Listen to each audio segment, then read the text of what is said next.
Amis Fenotes, amis Gon, amoureux de l'Olympique lyonnais, bienvenue dans le Bloc Fenotes, votre rendez-vous consacré à l'OL féminin. Pour ce premier contenu de l'année proposé par Oh Bien Joué, permettez-moi de vous souhaiter tous mes meilleurs vœux pour 2025. Que cette année vous apporte tout ce que vous souhaitez, surtout la santé. L'été dernier, cela faisait 20 ans que l'OL a acquis la section féminine du FC Lyon et cette année, ce sera le 75e anniversaire de notre club rouge et bleu. Et si on prenait de bonnes résolutions pour démarrer, de plus en plus de gens découvrent le Bloc Fenotes, mais la majorité n'est pas abonnée à Oh Bien Joué. Alors prenez ce petit temps pour nous suivre, cela ne coûte rien et ça renforce le référencement du contenu. Merci d'avance pour votre soutien.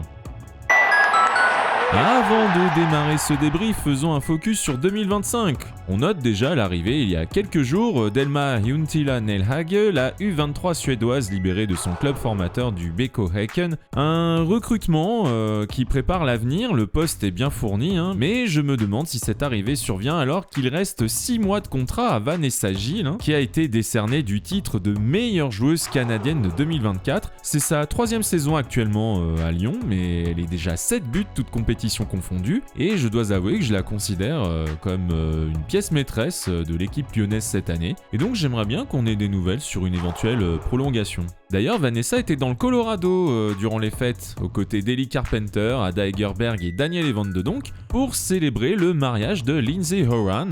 Une grosse année pour l'américaine en plus des Jeux Olympiques.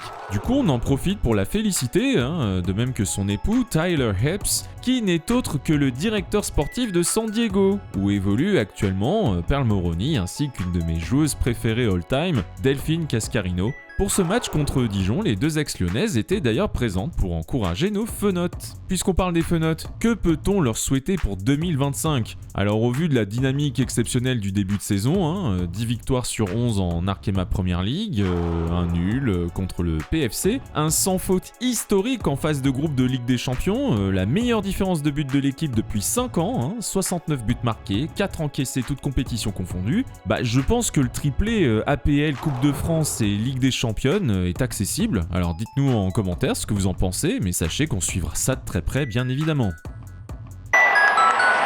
Avec l'opportunité de prendre 5 points d'avance sur le PSG, qui la veille a fait un match nul face à Fleury, ce match contre Dijon était une formidable occasion de prendre le large. Quelques absences étaient à noter, Melchi Dumornay et Sophie Svava qui étaient grippées, Amel Majri qui est toujours convalescente suite à sa blessure à l'ischio-jambier contre Nantes. Côté compo, Jomo Temuro ressort son 4-3-3 classique. La gardienne Christiane Endler était accompagnée de Selma Bacha, Wendy Renard, Vanessa Gilles et Ellie Carpenter en défense, Damaris Segurola, Lindsay Horan et Daniel Evan de Donk au milieu. L'attaque est formée de la triplette Tabitha Chawinga, Eugénie Le Sommer et Kadidiatou Diani qui jouait son 50e match sous les couleurs lyonnaises. Le match débute avec une domination lyonnaise immédiate. Dès la 4e minute, un corner bien tiré par Selma Bacha trouve Damaris Segurola, mais sa tête est trop piquée et passe à côté.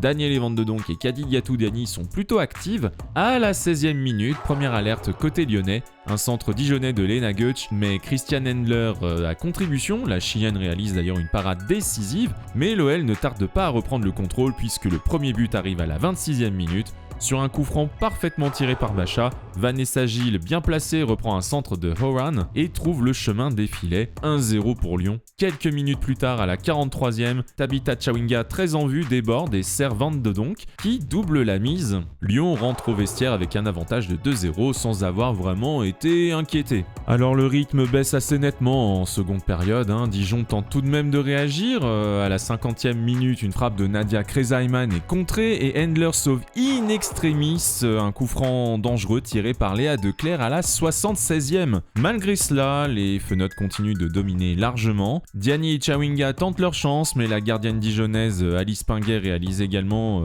quelques arrêts notables, également face à Eugénie Le Sommer. La fatigue semble se faire sentir en cette reprise et le score ne bougera pas plus. Au final, ça fera 2-0. Un match maîtrisé mais sans éclat, 78% de possession, 18 tirs dont 6 cadrés et une défense encore une fois imperméable puisque l'OL compte 15 clean sheets sur 18 cette saison, confirmant sa solidité.